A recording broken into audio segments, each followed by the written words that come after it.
Olá, pessoal, boa tarde. Tá? Estamos aqui hoje, nesse dia, para fazer uma mesa redonda incrível, tá? Em que a gente vai ter pessoas incríveis aqui falando sobre felicidade. O tema de hoje gira em torno de afeto, empatia e felicidade.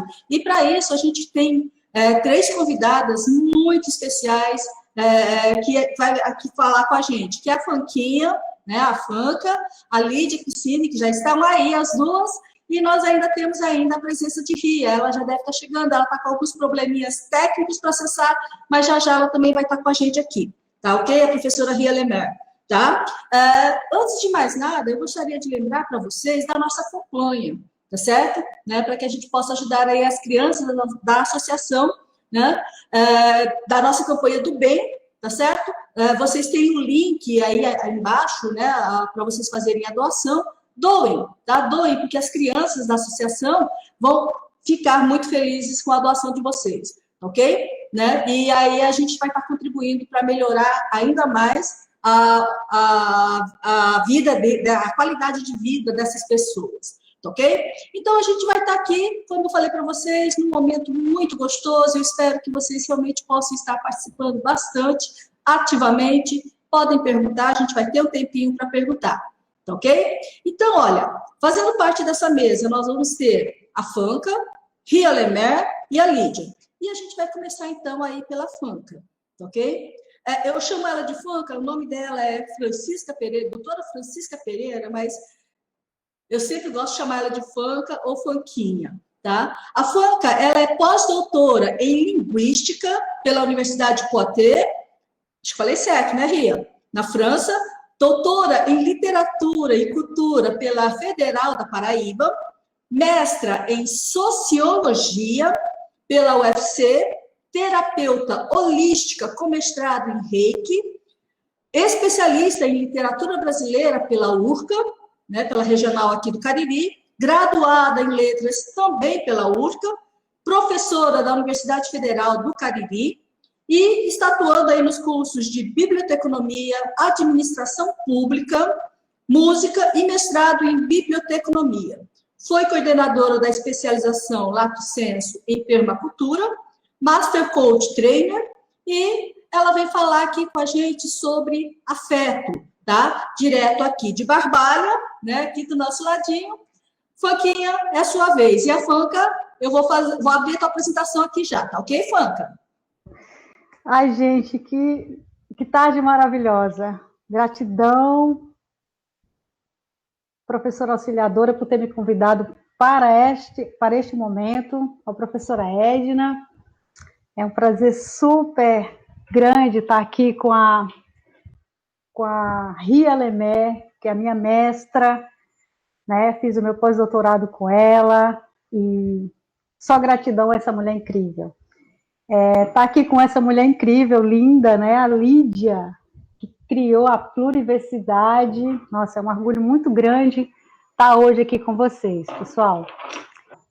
Então, eu fui convidada aqui para falar justamente de uma experiência que eu venho desenvolvendo na Universidade Federal do Cariri, uma experiência pedagógica em sala de aula que eu chamo de laboratório de troca de afetos. Esse afeto no sentido spinoziano, né? Daquilo que te afeta. E essa ideia de fazer isso, ela tem uma história um pouco lá atrás, né? Eu venho de um movimento estudantil, das grandes manifestações, né? Na década final de 80 e participando de uma educação assim linear e muito complicada naquele contexto que a gente estava cheio de efervescência política.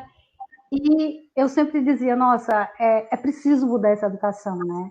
É preciso mudar o modo como a gente está fazendo a educação. E quando eu cheguei na universidade, em 2006, eu decidi que eu queria fazer diferente. Então, eu pensei, como é que eu vou fazer para chegar no coração desses estudantes?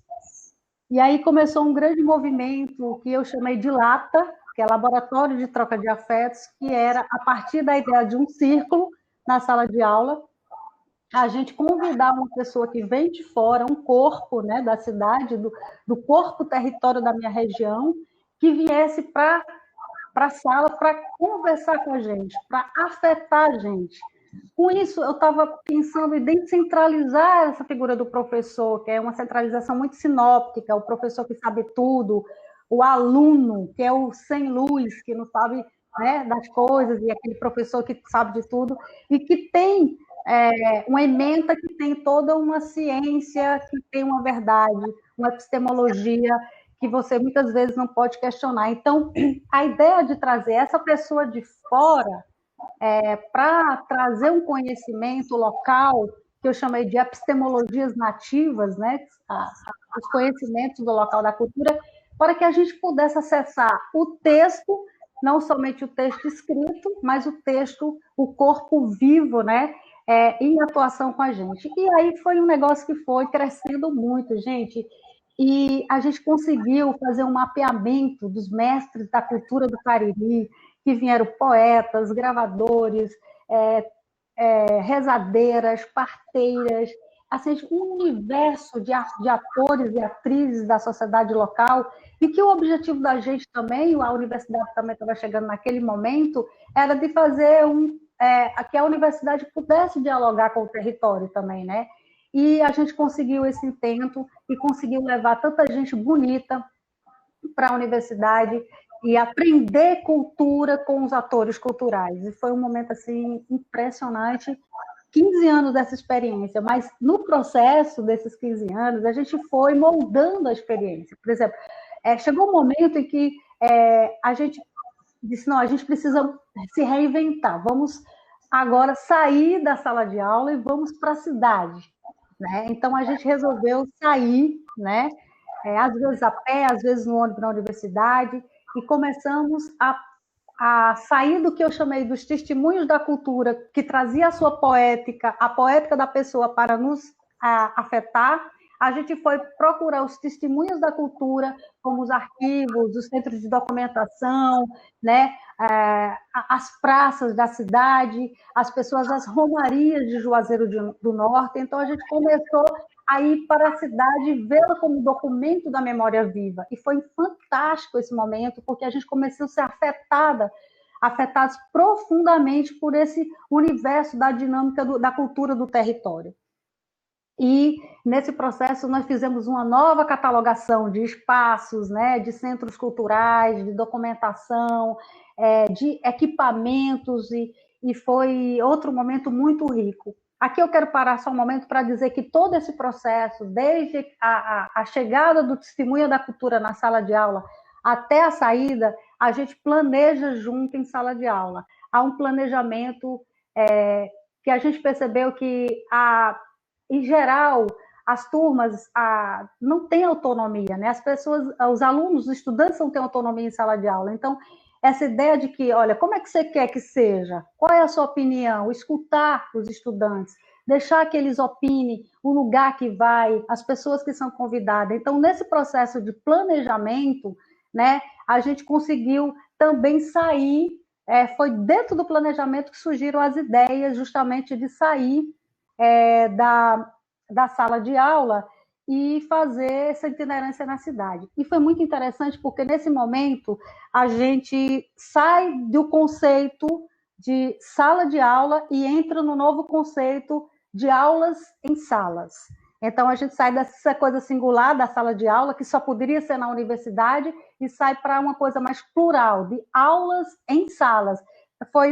Viramos ao avesso e nos pluralizamos, né? Professora Lídia, a pluriversidade aí, né? Então, essas aulas em salas podia ser em qualquer lugar, né? Podia ser na praça, podia ser na casa do seu Raimundo, como a gente fez, que tinha ele faleceu, um grande homem da memória da cultura do Cariri, e a gente ia para casa dos acervos, das pessoas que tinham os acervos pessoais, enfim.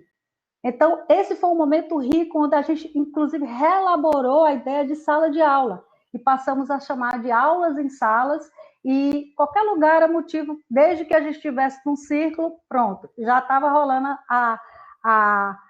o processo de comunicação, né, e a troca de afetos, e a troca de conhecimento, escutando principalmente as epistemologias nativas do Cariri.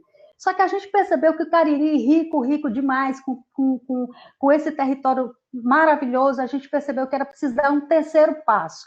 Então, a gente sai da ideia da cidade como documento e passa a ir para a natureza como acervo. Então, a gente começou a ir procurar os rios da cidade, a gente começou a procurar as cachoeiras da cidade, os lugares sagrados, esses lugares de meditação também. Então, a gente começou a ver outros lugares que não necessariamente, né, na cidade, nas bordas, das margens. A Chapada do Araripe passou a ser um lugar sagrado para a gente se encontrar, né, e fazer esse movimento de troca de afetos. Então, nesse momento que a cidade, a natureza como acervo se transforma, chega até a concepção do Lata, a gente percebeu uma coisa muito interessante.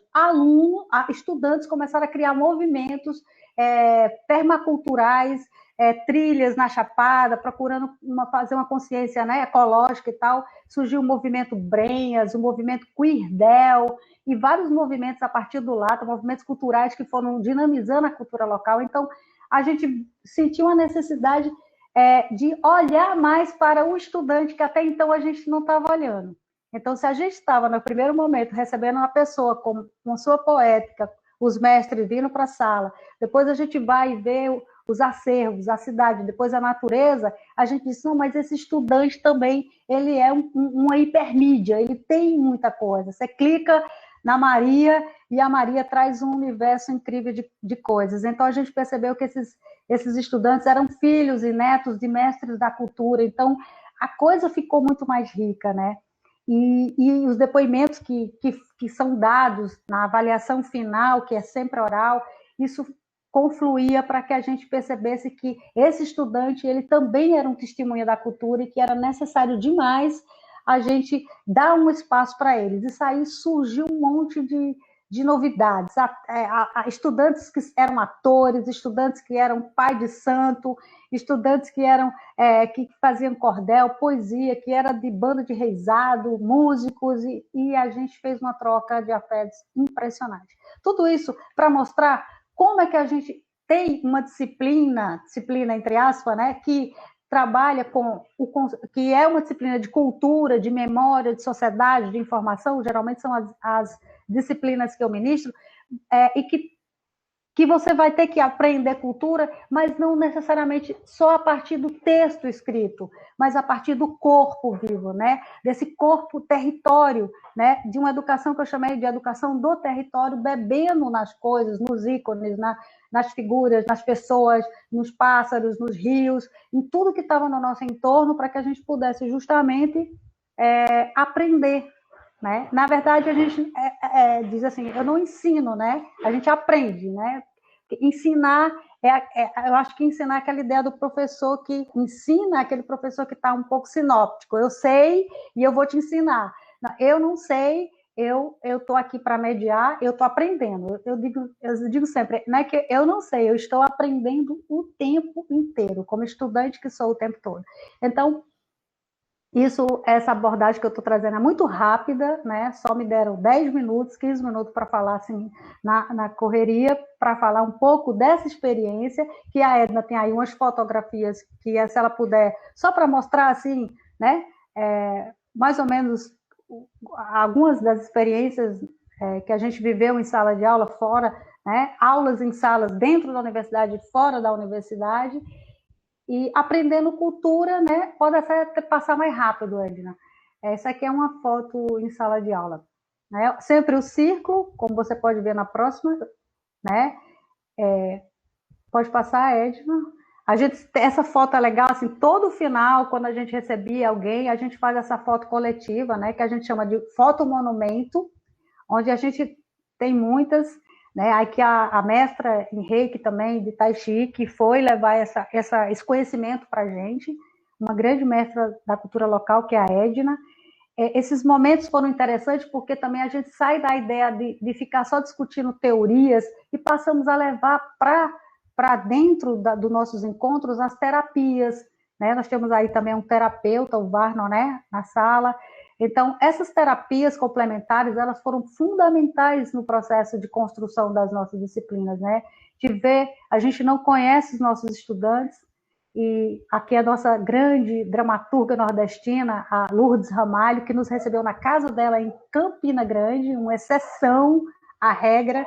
Felizmente, a nossa querida já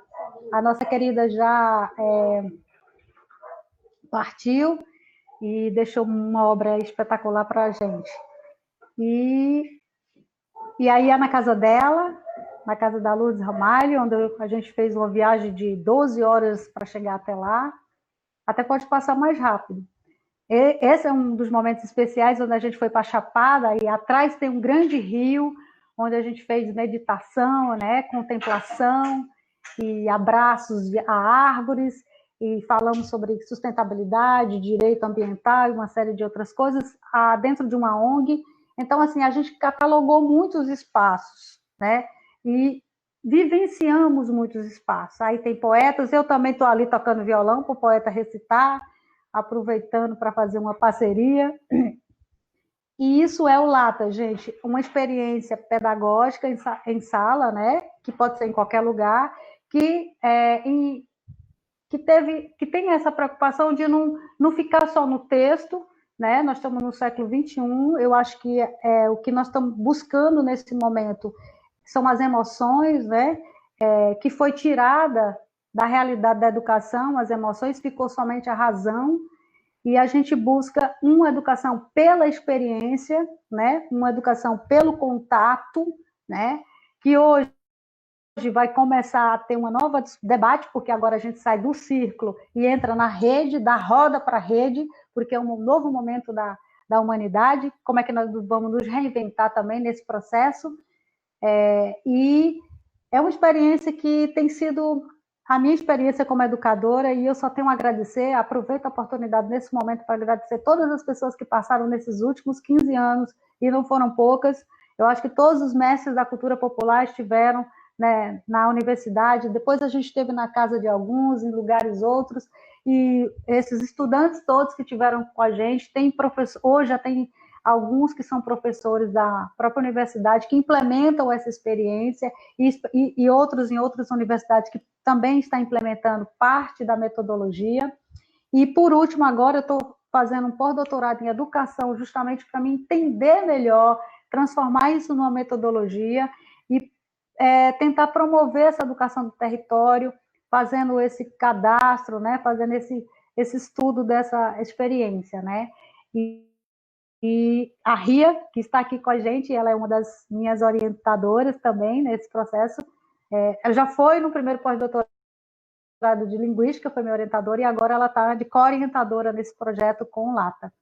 Eu não sei como é que está o tempo, mas já quero agradecer e dizer que quando for a parte das perguntas, né, talvez eu explique até melhor, porque essa coisa de ter uma dificuldade eu falo bastante, e essa dificuldade de ser objetiva ainda estou aprendendo, né? Então, para sintetizar, seria isso: o Laboratório de Troca de Afetos, a experiência na Universidade Federal do Cariri, o FCA, e que, bom, estamos aqui para falar sobre ela hoje. A partir do momento que o pessoal perguntar, a gente pode aprofundar mais o debate. Muito grata, quero ouvir demais a professora Lídia falar dessa pluriversidade, que eu acho que tem muito a ver com o que eu estou fazendo, e essa mesa foi muito legal, porque pegou uma pessoa do Cariri, uma pessoa de Florianópolis, que tem experiências, né, e que está acontecendo também em vários lugares do mundo, que é essa nova educação que a gente está buscando, né, baseada na experiência, no amor, nos afetos, na colaboração, né, e não na competição, né, no sinóptico. Tudo isso a gente vai ter que rediscutir nesse século XXI. E é isso, grata Edna, grata Lídia, e vamos ao debate. Franquinha, meu amor, como sempre, fantástico te ouvir. Tá? Fantástico sempre. Tá ok? Então, que eu espero realmente que todos tenham entendido, né, que esse afeto, na verdade, é uma forma de que como é que você pode estar afetando o outro, não é isso, Paquinha?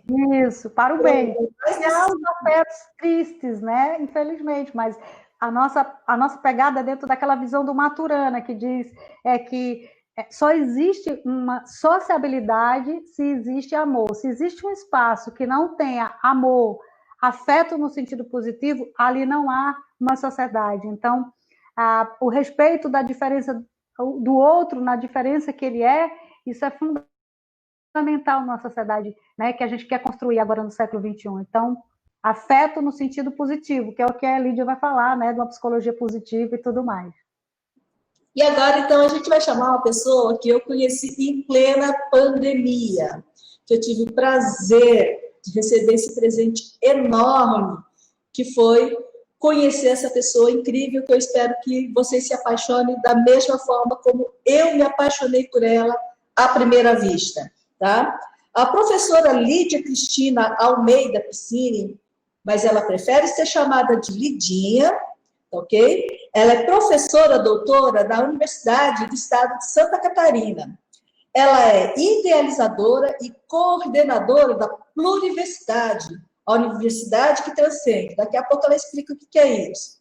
Master Coach profissional e atua na psicologia positiva, com formação e certificação nacional e internacional em diversas áreas do desenvolvimento humano e gestão de pessoas. Além de tudo isso, ela também ela semeia o amor, tá? Ela cultiva alguns verbos aqui, de semear o amor, cultivar virtudes, fertilizar sonhos, ser instrumento para descoberta de essência, ponte e conexão de propósitos e investir no florescimento humano.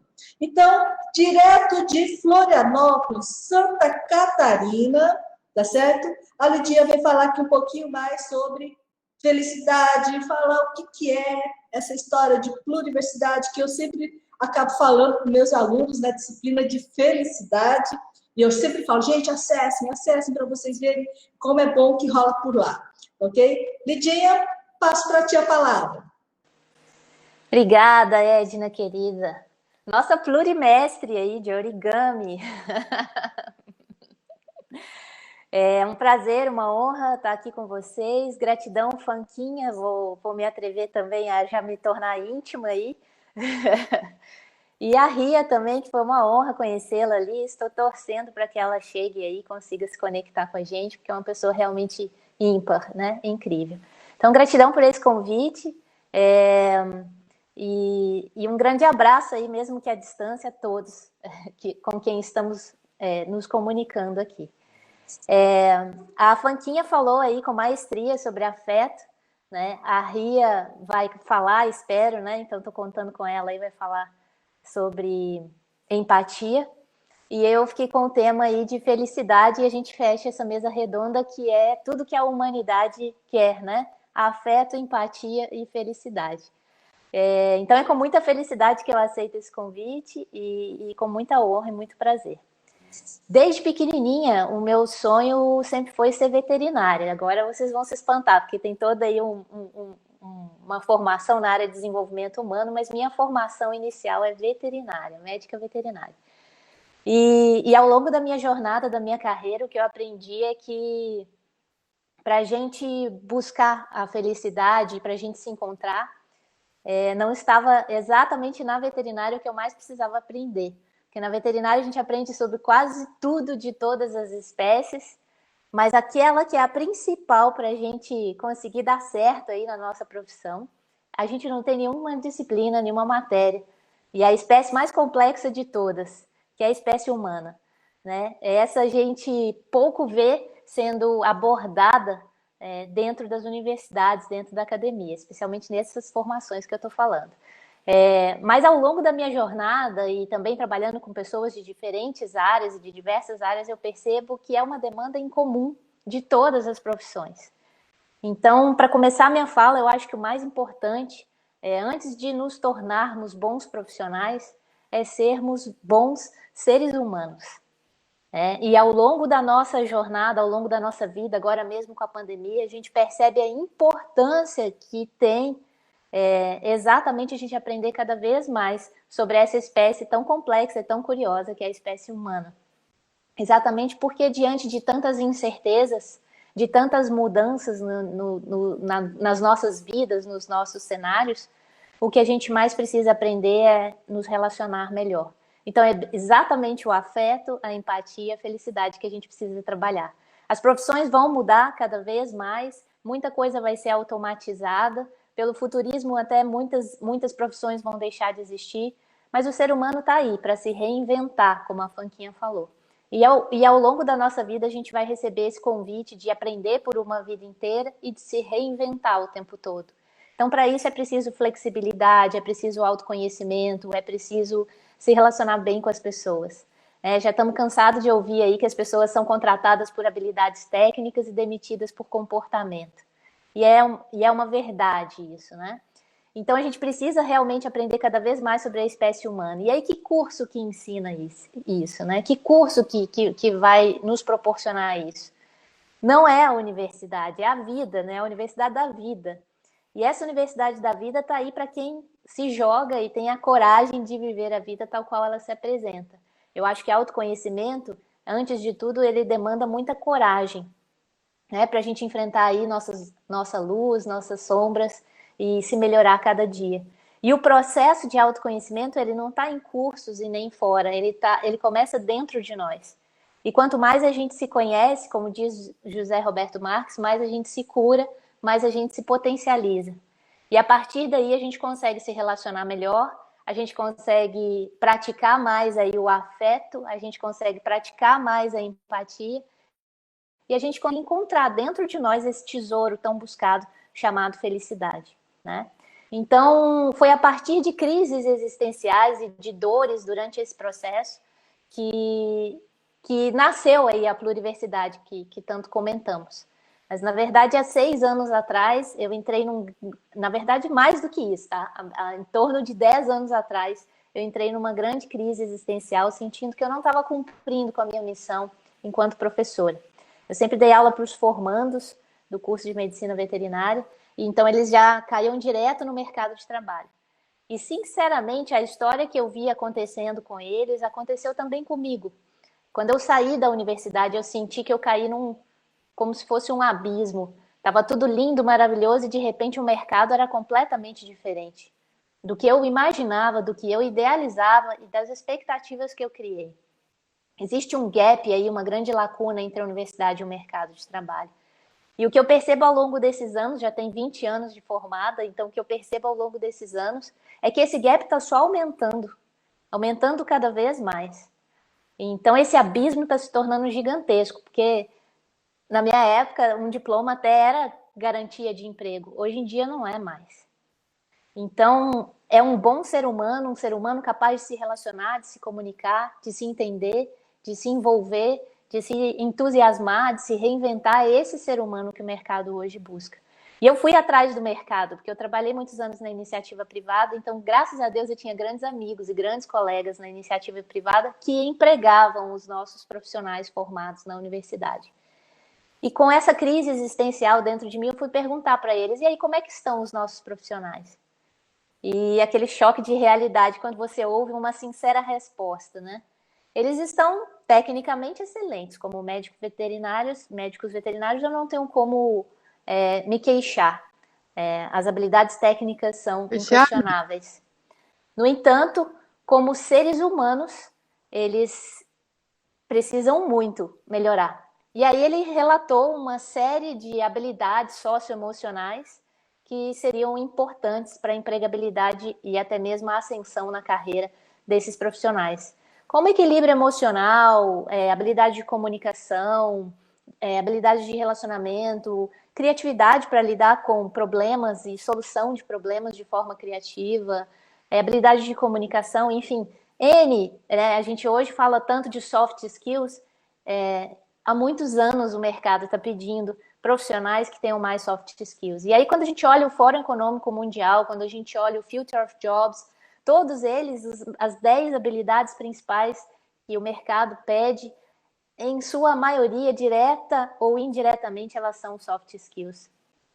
E aí a minha crise só aumentava. E agora? Eu dou aula para os formandos, eu dou aula de hard skills, e o que eu posso fazer? Porque quem é professor aqui sabe, especialmente na academia, existe uma tal de grade curricular, e o próprio nome já diz grade, né? Ela é presa, ela é engessada, ela é difícil de mudar. Então, o que a gente tem que fazer também? Se reinventar.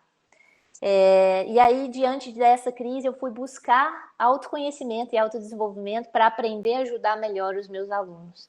E não somente isso, né? A partir do feedback desafiador que eu recebi do mercado, eu fui atrás dos alunos para entender também por que eles não estavam felizes, os ex-alunos principalmente, por que a rotatividade era tão grande, por que alguns mudavam de área, por que entravam em depressão, por que estavam também em crise existencial, o que se passava. E eles me relataram meio que a história da minha vida também, quando eu formei. A gente cai no mercado e a gente sente que, na verdade, a gente quando se forma, a gente acha que não sabe nada. E depois que a gente pega o diploma na mão, a gente passa a ter certeza disso. Porque, na verdade, o caminho é bem esse. A gente tem que aprender sempre, o tempo todo, constantemente. Né? E o mercado está cada vez mais acelerado. Então, a gente precisa aprender mais rápido ainda por cima. Então, é lifelong learning, né? Esse aprender por uma vida inteira, e o continuous reskilling, que é esse renovar e aprender novas habilidades o tempo todo. Então, é sermos multidisciplinares ou até mesmo transdisciplinares. E é por isso que surgiu a pluriversidade, ela é plural. Ela veio tentando ser uma universidade que transcende, ela vai além das hard skills e das habilidades técnicas que são muito aprofundadas, muito bem trabalhadas dentro da academia tradicional, mas ela vem complementar a formação do ser humano em qualquer área do conhecimento que ele queira se desenvolver, até porque na transdisciplinaridade tudo é bem-vindo. Às vezes eu vou aprender uma coisa de origami com a Edna e eu vou ter uma ideia fenomenal para uma cirurgia na veterinária. E é isso que a gente precisa, de expansão de consciência. Então, nasceu um programa de autoconhecimento e autodesenvolvimento há 6 anos atrás, chamado TJ Coaching, que é TJ de Tamo Junto. Ele é um mix de centenas de ferramentas de coaching, psicologia positiva, que é a ciência que estuda a felicidade, e gamificação, obviamente, para engajar a galera, com regras rigorosíssimas, um processo seletivo super concorrido, e foram privilegiadas 500 pessoas que conseguiram concluir esse processo. Até hoje, ao longo desses 6 anos. É um processo com quase 300 horas de atividades, um semestre inteiro, e extremamente rigoroso. Quem já passou por ele sabe o que eu estou falando. E a partir dele, essas pessoas saíam dali repleta de talentos, com as suas missões e propósitos conhecidos e cheios de potencial para entregar para o mundo. Então, a pluriversidade meio que nasceu para atender essa demanda dessas sementes que já estavam em florescimento humano, que é o termo técnico mesmo que se trabalha na psicologia positiva, das pessoas que já estão um nível além da felicidade, a hora que elas já estão tão bem que elas estão contribuindo para o mundo, devolvendo para o mundo tudo aquilo que elas receberam. Né? Elas estão vibrando aí na emoção da gratidão de uma forma plena, maravilhosa. E aí a pluriversidade nasceu com projetos relacionados e os pilares relacionados aos pilares da psicologia positiva, que é a ciência que estuda a felicidade. Então a gente tem ali dentro troca de saberes, que é esse projeto Semear, que a Edna faz parte, então as pessoas trocam tudo que elas sabem, sempre tem alguém querendo aprender com você, e sempre tem alguém com você que tem algo a lhe ensinar. Então não tem hierarquia, não tem títulos, tem a experiência, a vivência, expertise ao longo da vida aí que vão sendo compartilhadas, né? De forma voluntária, muito generosa, muito abrangente e plural. Tem o projeto Cultivar, que são os laboratórios humanos, muito parecido com o LATA, que a Fanquinha falou aqui, onde tem essas trocas humanas, essas vivências, essas experiências, onde a gente, por práticas mesmo, a gente aprende muito e se transforma. E tem o projeto Florescer, que é o projeto que está muito relacionado ao que esse congresso está fazendo, que é contribuir para um mundo melhor, por meio de ajudar outros projetos, outras pessoas, outras causas, enfim, de alguma forma, criando aí uma grande corrente do bem. Né? Então, a pluriversidade, ela é essa universidade que transcende, onde você trabalha cada ser vivo, né, que chega até nós, e ele, a partir do seu próprio autoconhecimento, ele vai se expandindo, ele vai compartilhando o seu melhor com os outros. Então, aqui, para a gente, a diferença, ela não é um problema. Aqui, para a gente, a diferença de cada um é um diferencial. Exatamente por isso a gente cultiva o plural. Não queremos enquadrar ninguém, não queremos padrões. Queremos nos somar, queremos agregar, queremos colaborar. queremos afeto, empatia e felicidade. Até porque a própria ciência já comprovou, e sinceramente eu devo concordar, que o melhor investimento do futuro, e por isso eu me intitulo investidora do florescimento humano, é a felicidade. Já está mais do que comprovado cientificamente que pessoas felizes são melhores para o mundo, contribuem mais para o mundo, elas são mais bem-sucedidas, têm mais amigos, têm casamentos melhores, têm relacionamentos de melhor qualidade, tem mais probabilidade de se casar. Para quem está solteiro, fica a dica, comece a investir em ser feliz antes, depois você vai encontrar aí o seu caminho. Elas ganham mais dinheiro, elas são mais produtivas, elas são mais criativas, elas são mais proativas, né? As pessoas, já está mais comprovado que pessoas felizes é que obtêm mais sucesso e não o inverso. Está mais comprovado que pessoas felizes são mais gratas e não o inverso. Então, assim, vale muito a pena investir na felicidade. As empresas, as corporações já entenderam isso. Elas já estão levando a psicologia positiva para dentro das corporações, exatamente porque pessoas felizes tornam tudo melhor. Não sei de onde disseram que como é que é? Felicidade incomoda. Eu acho que essa frase está incompleta. Felicidade incomoda quem? Incomoda quem não está feliz. Se todo mundo estiver feliz, pode ver quando você está feliz, você está muito mais tranquilo, você está muito mais empático, você está muito mais afetuoso, você está muito mais aberto a mudanças, você está muito mais flexível e o seu mindset de crescimento aparece, que tanto se fala hoje em dia. Então a gente cultiva muito isso, o ser humano. Uma universidade aberta, democrática, de todos, para todos, onde todos temos potencial para aprender e todos somos eternos aprendizes, né? E claro, obviamente, com todo um cuidado, com toda uma estrutura de avaliação, de curadoria. E o que é bacana, para contar para vocês também, né? A pluriversidade, a curadoria dela é feita pelos próprios pluriversitários, que é o público que participa da pluriversidade. E eu quero compartilhar para vocês aqui em primeira mão que a pluriversidade é um bebê, tá? O programa de coaching ele surgiu há 6 anos, mas a pluriversidade não tem nem 2, é um bebezinho com fralda ainda. Mas ela já ultrapassou 12 mil inscrições, mais de 100 eventos realizados nesse pouco tempo que nós temos de vida, e um NPS médio de 95. Para quem não sabe o que é NPS é Net Promoter Score, é um sistema universal de avaliação de satisfação do cliente, onde acima de 75 é considerado excelência. NPS de 95 beira a perfeição para a gente, onde a gente conta com professores voluntários, onde a gente não pede diploma, a gente não pede o currículo, a gente pede amor na entrega. E aí que eu estou para te dizer, é que o amor na entrega, ele faz toda a diferença. Cada um que compartilha aquilo pelo qual é apaixonado, encanta, contagia e faz com que o outro aprenda sem nem perceber. Isso é que é muito legal. E toda ela gamificada e toda ela embasada cientificamente pela psicologia positiva em todos os pilares. Desde emoções positivas, engajamento, relacionamentos positivos, realização, propósito e vitalidade. A gente trabalha todos esses temas, direto ou indiretamente, em todos os nossos eventos na Pluriversidade.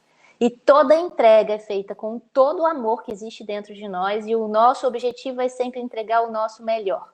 Nunca diferente disso. E isso cria em todos nós um engajamento, uma colaboração, uma cocriação, uma corresponsabilidade gigantesca. E o pilar principal de toda a nossa atuação é a confiança. E quando a gente confia nas pessoas, a gente ganha em resultados, a gente ganha em autonomia, a gente ganha em liberdade e a gente ganha em aprendizagem. Posso dizer com toda certeza, porque essa foi a experiência mais maravilhosa que eu já pude viver na minha jornada enquanto professora. E eu sou muito grata à Universidade do Estado de Santa Catarina, que permitiu que esse projeto existisse até então e que pudesse transformar a vida de tantas pessoas de forma tão gratificante. E aí sim, pela primeira vez eu posso dizer que como professora eu nunca me senti tão bem no meu papel. E eu não sou professora, eu não estou ali na posição, é exatamente como a Fanquinha falou, a gente entra nesse processo como facilitadora e mediadora, enfim. O coaching nessas horas ele ajuda muito a gente, porque a gente sai do palco e passa a estar junto, e isso faz toda a diferença. né? Então, essa é a troca que eu gostaria de fazer. Eu provavelmente já também estou dentro do meu tempo ali, estou vendo a Edna me dar um sinal. E estou à disposição para trocar com vocês aí, e fica o convite, né? Cada um que está aqui é livre e está mais do que convidado a participar da pluriversidade, e podem se transformar em plurimestres, como a Edna, e também plurilover, que ela é também. Antigamente a gente chamava de plurimaníacos, esse nome não ficou muito bom, então a gente transformou para plurilover. Gratidão, Edna, por esse convite, e uma honra, Ria, Fanca, fazer parte dessa mesa redonda com vocês, com muita felicidade. Obrigada. Lidinha, como sempre, maravilha ouvir você, como sempre, né? Eu acho que contagia, né? Muita gente, deixa a gente assim a se perguntar, poxa vida, o que ela está falando mesmo, né? Eu acho que isso é bom, incomodar, né? Sair, para que a gente saia desse comodismo, né? Eu acho legal, tanto que a Fanca trouxe aqui para a gente, para que a gente realmente consiga enxergar lá fora, né?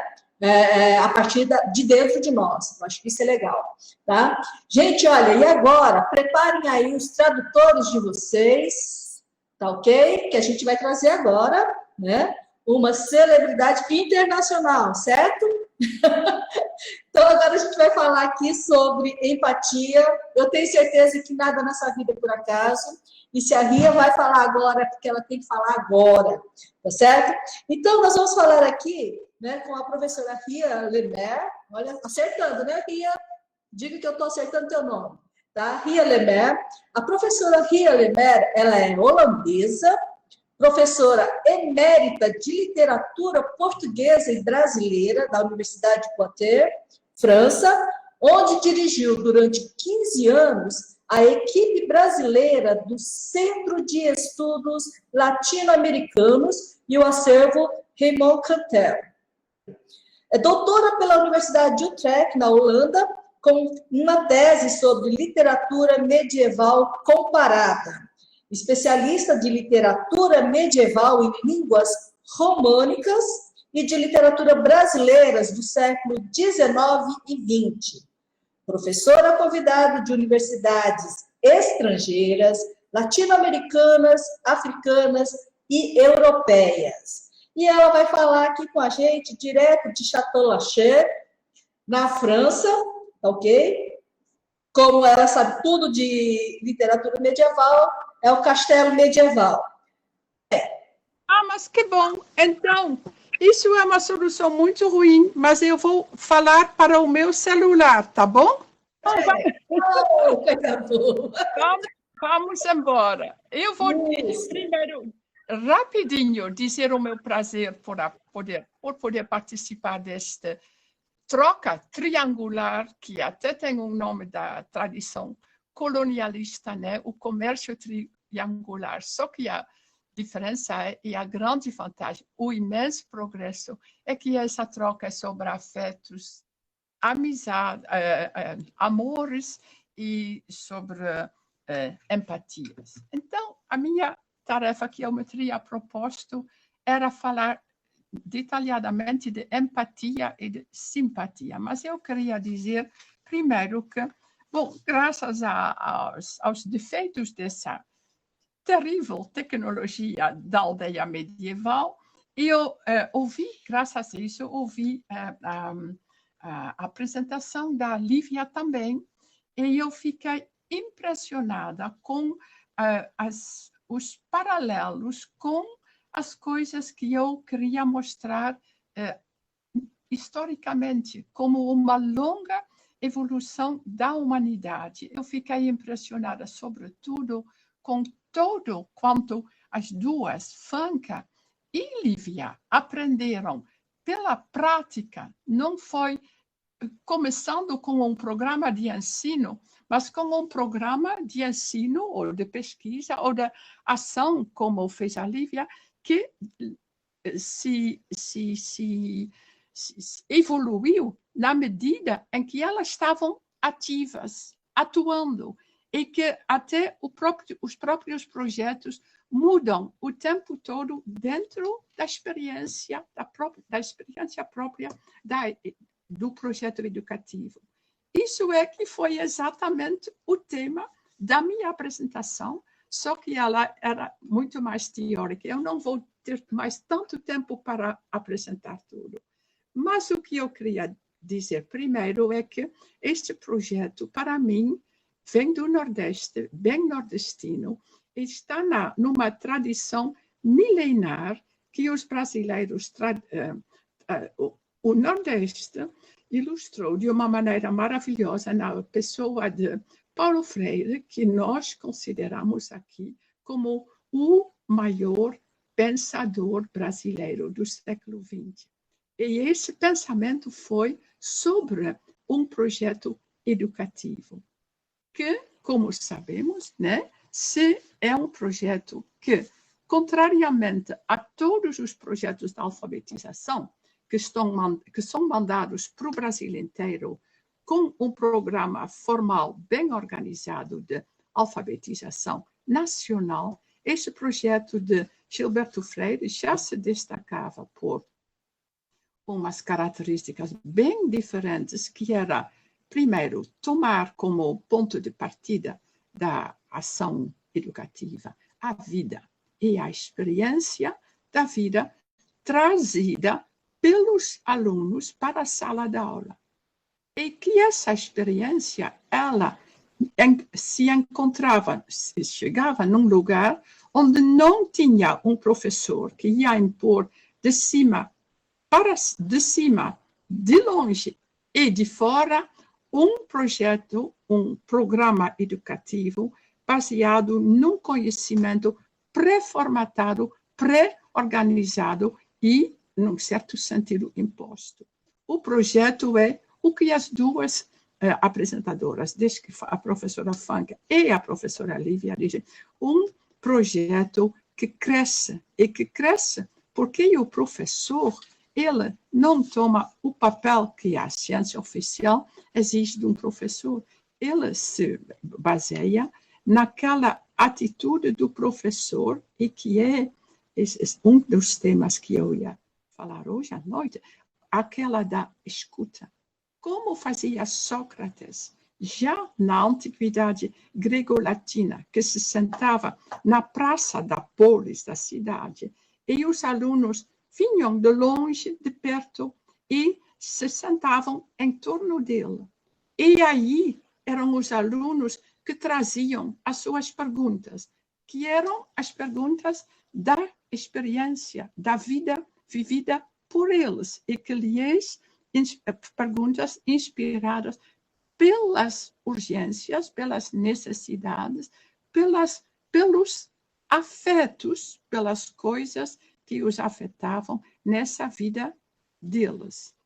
E outra coisa importante, essas reuniões eram como de Sócrates com os seus alunos, eram reuniões abertas, ao ar livre. Todo mundo podia chegar, trazer mais uma coisa. Quer dizer que eles tinham essa característica, que tem os dois projetos também, a de participarem,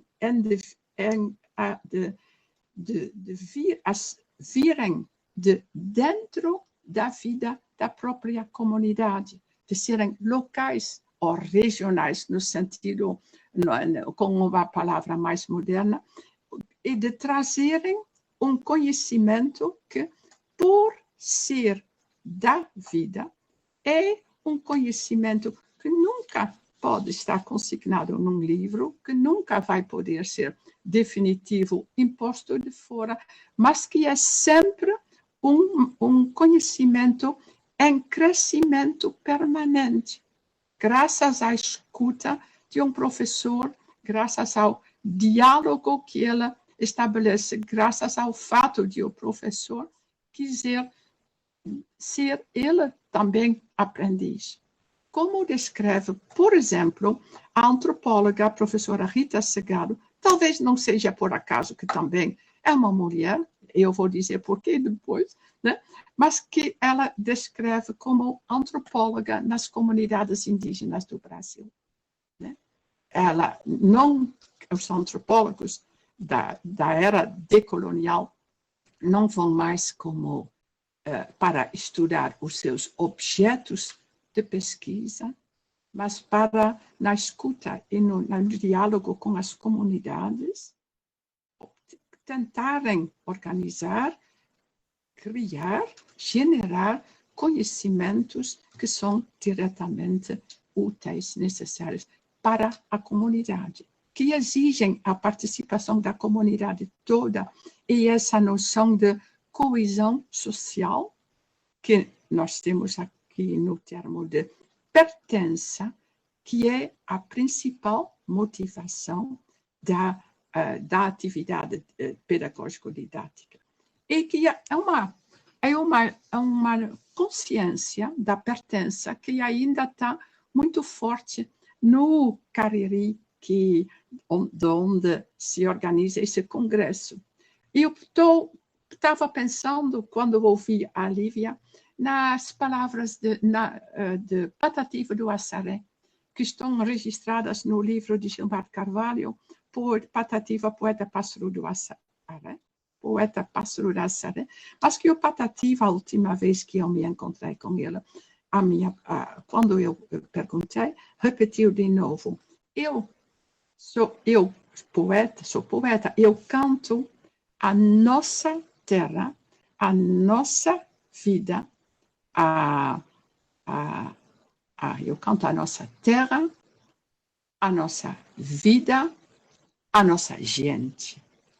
E isso é exatamente esse conjunto de coisas que afetam o ser humano. E que quando os seres humanos aprendem a reconhecer esses afetos, criam esse ambiente de querer, da motivação do querer aprender e de querer criar juntos um novo conhecimento. Um conhecimento em movência, como dizem os teóricos das letras, em movência permanente, porque cada dia pode chegar nova experiência, novo problema que tem que ser resolvido.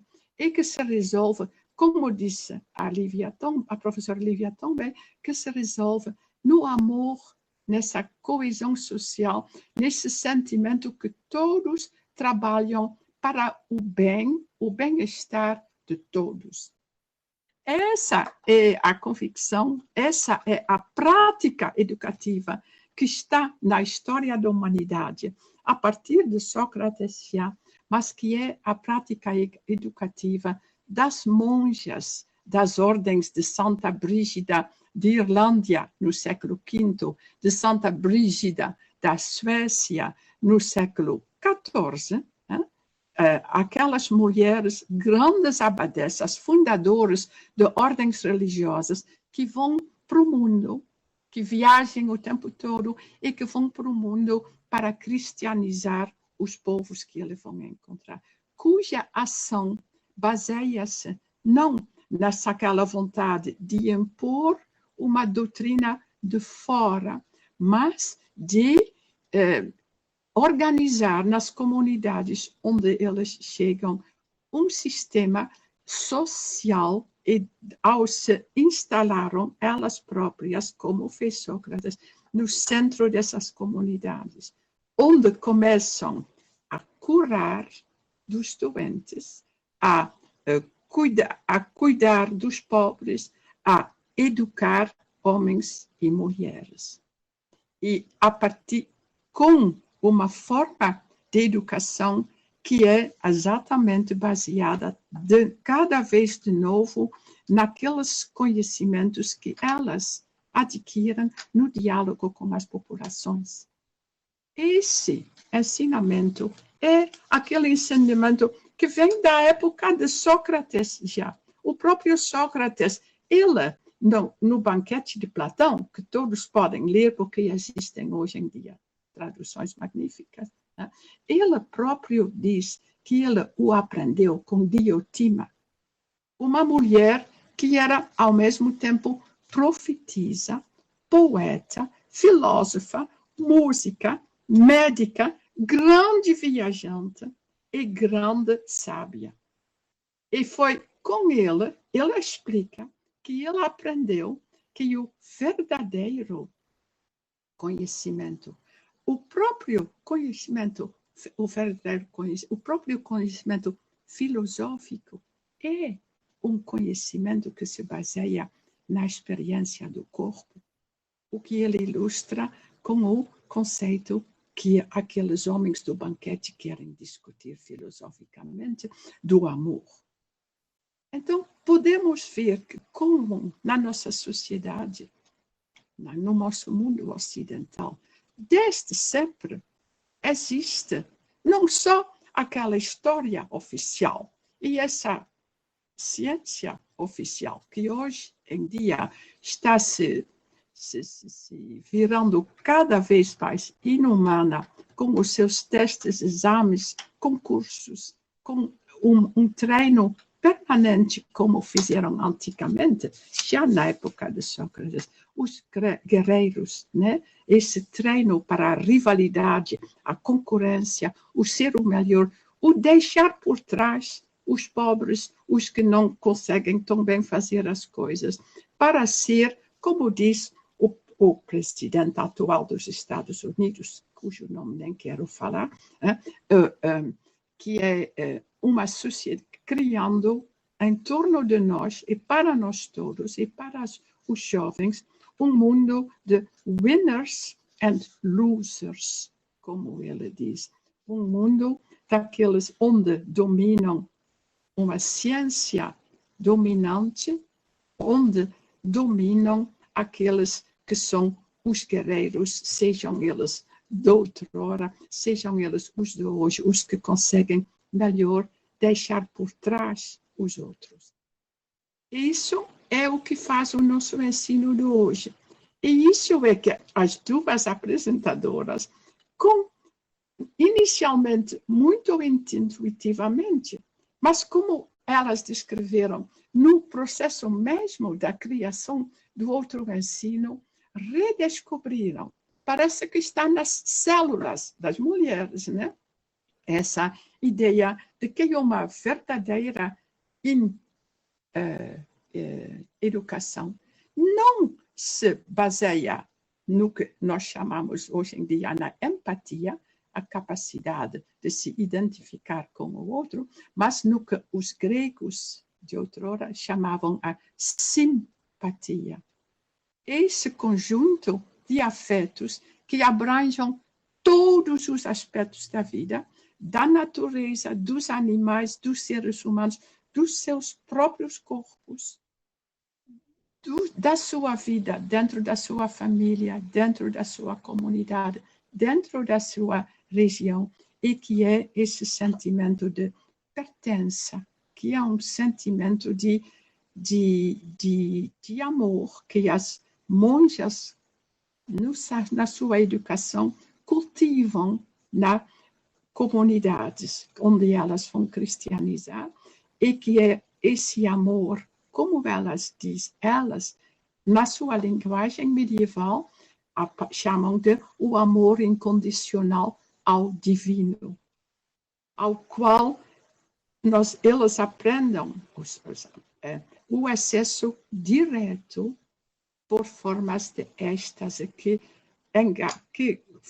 são formas baseadas no próprio corpo dos seres humanos e que abrangem essa capacidade de entrar em contato, em relação, em conexão, como dizemos hoje, em comunhão, como dizem os gnósticos, os místicos, com um cosmos uno e indivíduo, em que nós somos simplesmente completamente, felizmente, os participantes. Bom, foi essa uma mensagem completamente improvisada, porque a internet me perturbou completamente, mas também porque ainda não chegou no computador, o amigo está tentando o tempo todo, né? Mas que essa internet, então, perturbou um pouco, mas que eu acho que vou poder escrever noutros artigos, porque já escrevi artigos sobre as monjas, sobre essas coisas do outro conhecimento do outro mundo e de um conhecimento, ciência, que seja uma ciência com consciência, que quer dizer que é uma ciência partilhada para o bem-estar da humanidade e não como a ciência de hoje, para criar, de um lado, pessoas cada vez mais winners, né? E, do outro lado, uma imensa quantidade, número de pessoas cada vez mais losers, né? Eu acho que isso não pode ser o objetivo da educação de uma sociedade civilizada e, ao mesmo tempo, a gente tem que constatar que hoje em dia é. Mais uma vez na internet, né, Rio? Mas tudo bem, tá? Bom, gente, olha, é o seguinte, antes de mais nada, né, antes de prosseguir, algumas pessoas fizeram alguns comentários, vou ler dois em especial aqui. Um foi de Márcio Almeida, né, o nosso querido Márcio Almeida, que esteve aqui com a gente, aqui na Unijuazeiro, tá? Que ele falando a respeito do que foi abordado aqui, que descobrir como explorar a própria capacidade interna e desenvolver a melhor versão individual, né, falando dessa importância. E a Nicilé, de ter uma profissão e não saber lidar com o outro, é ser uma pessoa vazia. Então, são dois comentários bem legais que vieram aqui, chegaram até a mim, mas eu gostaria que a gente pudesse aqui, né, como a gente ficou com um tempo um pouco mais restrito, tá, que a gente pudesse aqui fazer um encerramento, mas eu gostaria de deixar aqui, olha, por exemplo, a Unijuazeiro, aqui na região do Cariri, ela foi pioneira em colocar uma disciplina, e eu acredito que foi bastante ousadia, né, de colocar uma disciplina chamada felicidade. Muitos alunos já fizeram essa disciplina e muitos alunos já alegaram que realmente faz muita diferença, né? Então, eu acho que isso é importante. E aí, a gente sabe que existem já outras universidades, né? Salvo engano, a primeira universidade aqui no Brasil que começou com a história da felicidade como disciplina dentro de uma universidade, né? Estudar felicidade, né? Foi a UNB, a Universidade de Brasília, e depois agora a gente já tem em várias universidades, vários locais com essa mesma mentalidade, tá certo? De realmente ajudar o nosso aluno a ter uma formação, facilitar, né? Como a própria Lidinha disse, tá? De facilitar, de fazer com que esta saída da faculdade, né? De pegar o diploma e ir para a vida, realmente, que essa não seja uma trajetória mais tão dolorida, mas que eles saiam mais preparados, né? Nesse outro quesito que hoje realmente se faz extremamente importante, né? Como a gente sabe, hoje em dia, não basta apenas você ter conhecimentos, né? Você precisa lidar também com os seus sentimentos, saber lidar com os sentimentos. E eu acho que a gente tem uma grande vantagem aqui na Unijuazeiro, os nossos alunos da Unijuazeiro, que tem essa possibilidade. E aí eu deixo uma pergunta para vocês fecharem, tá? Como é que vocês acham, tá? E a pergunta realmente fica aberta para as três, só para a gente poder fechar, como é que vocês acham que a gente pode realmente estar ajudando, né, enquanto professores que somos, a fazer com que os nossos alunos saiam mais preparados das faculdades, com diploma na mão, e que eles realmente possam ter uma facilidade melhor de encarar o que vem lá fora. Na opinião de vocês, assim, só a opinião de cada um para a gente encerrar aqui a nossa conversa. Fanquinha, se você quiser começar, Fanquinha. Então, obrigada, Ria, pela sua fala linda. Eu ficaria aqui a tarde toda escutando, é maravilhoso. Eu acho, em relação à sua pergunta, professora Edna, que nossos estudantes eles têm que ter a consciência, como a Ria colocou. A gente tem que trabalhar a consciência neles, porque tem um véu assim que parece que a juventude não está percebendo. Tem muita juventude que não está percebendo isso. Então, eu acho que o papel da gente como mediador, como falou a professora Lídia, é justamente isso, é tirar esse véu, é fazer essa mediação e trazer essa consciência né, que pode ser uma consciência crítica, inicialmente, mas que também tem que ser uma consciência espiritual, né, uma consciência cultural, né, uma consciência do seu local, uma consciência familiar, uma consciência, né, de você estar no mundo. Para que você está no mundo? Qual é o seu papel? Então, eu acho que para a gente começar a reverter isso, e as pessoas chegarem nesse tal de mercado de trabalho, né, com este diploma na mão, né, que tem sido um pouco dos objetivos, né, hoje do ensino, né, mais o diploma, é fazer com que eles se percebam, né, como humanos e em sua diferença, e essa consciência de ser humano e se relacionar também com os não humanos de uma maneira afetuosa, amorosa, empática, né? Eu acho que a palavra para mim é consciência, né? Consciência de vários aspectos, né? Não só uma consciência política, né? Antes de tudo política, mas também política, em tudo isso que eu falei. Para não me estender, porque eu sei que agora é só o fechamento, e dizer mais uma vez obrigada, Edna, gratidão por esse evento bem interessante, muito importante para aqui, para a nossa região, para o Nordeste, para o Brasil e para o mundo, né? Para a gente estar discutindo isso, né? Você trouxe a felicidade para a universidade, parabéns.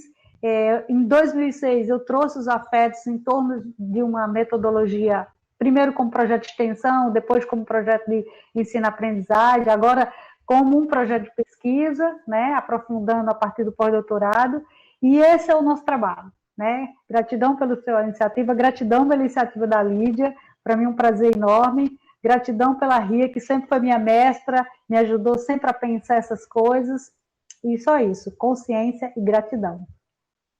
Lidinha, dá uma palavrinha aqui para a gente, para encerrar. Então, eu acho assim, ó, se todos nós, acho que nesse caminho, todos nós buscarmos mais o autoconhecimento em primeiro lugar, eu acho que a gente já contribui muito para a vida de todos. Quanto mais a gente se conhece, eu acho que melhora o mundo de forma geral. E dizem que é a competência que vai ser a mais exigida e em curto prazo. Na verdade, ela já é exigida, né? E não é uma competência simples, que você começa hoje num curso online de 20 horas e termina amanhã. Na verdade, é uma competência que você começa a qualquer momento e não termina nunca, né? Esse é um processo que não tem fim. E dizem que a habilidade do futuro, ou vamos dizer, a característica mais valorizada do futuro vai ser o caráter. Então, são coisas que estão extra habilidades técnicas. Então, enquanto ser humano, a gente buscar ser melhor, para tudo vai ser melhor. Basta a gente fazer uma análise dos professores que marcaram as nossas vidas. Presta bastante atenção. Por que eles marcaram as nossas vidas? E provavelmente a gente vai chegar num fator em comum, é que além de bons profissionais, eles eram grandes seres humanos. Então, eu acho que o papel de um professor hoje, ele vai muito além do papel em si ser professor. Ele vai em ser uma boa pessoa, uma pessoa que inspira, uma pessoa que guia, uma pessoa como eu vejo aqui a Fanquinha se referindo à Ria. Eu olho para a Ria e eu vejo nela um grande ser humano. Eu tenho vontade de ser aluna dela. Eu acho que é isso que faz a diferença. São pessoas que viram referência, modelo, inspirações para a gente. Eu acho que os professores, obviamente, vão ter mais uma exigência aí para suas inúmeras exigências, mas essa é uma exigência que pode começar por pessoal, onde você, professor, começa a se conhecer melhor, e a partir do momento que você se propõe a ser melhor a cada dia do que o dia anterior, já é o suficiente para ser um grande profissional, uma grande pessoa, um grande mestre, um grande guia para a vida de tantas outras pessoas, levando a luz aí para os seus aprendizes. Essa é a minha visão. E gratidão mais uma vez pela honra, alegria, felicidade imensa de estar aqui com vocês nesse momento. Contigo agora. Edna, eu, no fundo, só posso resumir, acentuar mais uma vez o que disseram as duas apresentadoras já. Acho que no nosso mundo, em que parece que tudo é dominado pela vida econômica, pelo dinheiro e pela violência intrínseca que a nossa sociedade está desenvolvendo cada vez mais neste momento em estruturas, em medidas, neste momento com a crise do Covid, com medidas que vão influenciar profundamente, que ameaçam influenciar profundamente até o nosso DNA e mesmo as partes da nossa vida do nosso ser, que nós nem dominamos mais, que nós temos nem acesso imediatamente, que é muito fundamental conhecer, saber, bom, o que disse Bachofen já em 1869, tão ridiculizado pela ciência oficial, porque ela falava de matriarcado e de uma outra sociedade em que as mulheres também tinham voz e direitos, voz sobretudo e direitos também, né? Então, ele disse, essencial para mudar essa situação será a tomada de consciência das pessoas, daquelas raízes intrínsecas da violência na nossa sociedade e das relações de poder que se baseiam nelas. É a partir desse conhecimento, saber de onde vimos para sermos hoje o que nós somos, é essa consciência que vai ser fundamental para nós podermos também ser diferentes, não mais produtos de uma sociedade que mutila, mas pessoas que inventam um novo tipo de sociedade baseado naquela consciência, né? E que a partir daí, essa consciência, esse é o papel do professor. Se falar em ciência no nível, digamos, mais acima da prática cotidiana, essa vai ser, a meu ver, a consciência de um professor que, como disse a Lídia, se fez esse esforço para se conhecer a si próprio, conhecer o seu passado, a formatação que ele teve que subir durante anos e anos num sistema rígido de conhecimentos impostos de fora, a formatação que foi a dele para poder chegar no lugar onde ele está, no momento em que ele vai poder, enfim, fazer as coisas mudar um pouco, né? Então, primeiro isso, então, a consciência de onde é que eu vim. Agora a consciência, quem é que eu sou agora? E em seguida, para onde é que eu vou?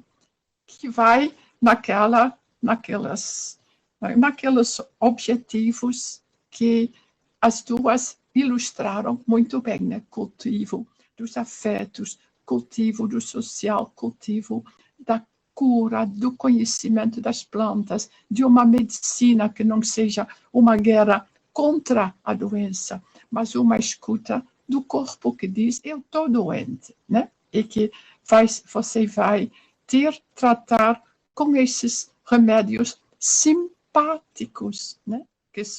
Que têm essa conexão, que são a nível cósmico, essa conexão com o nosso ser, né?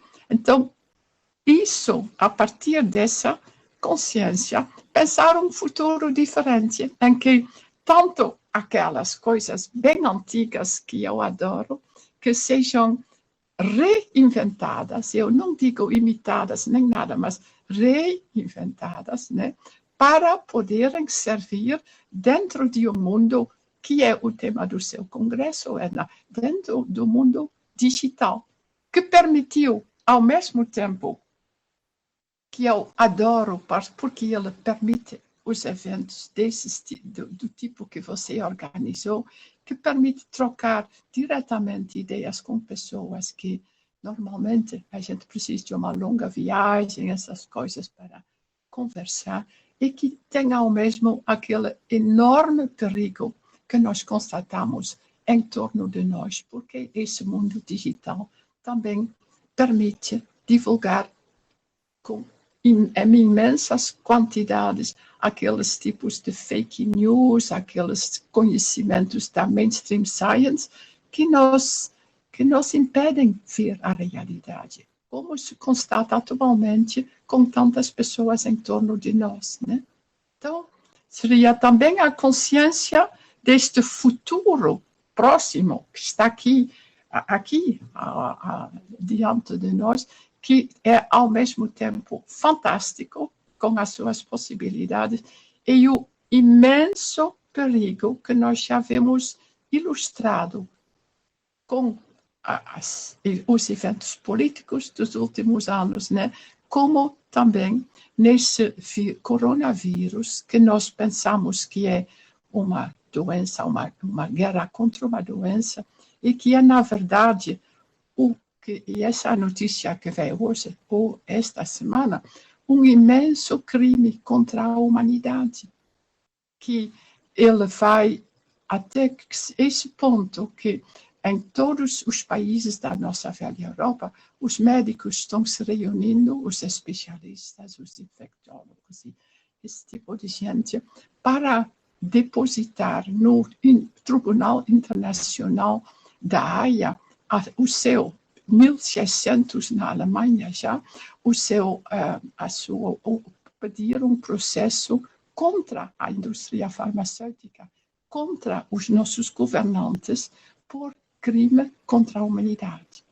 Então, isso também só foi possível, esse crime só foi possível graças àquelas mudanças digitais que nós temos. Eu só queria terminar com uma anedota que acho que tem a ver com esse perigo das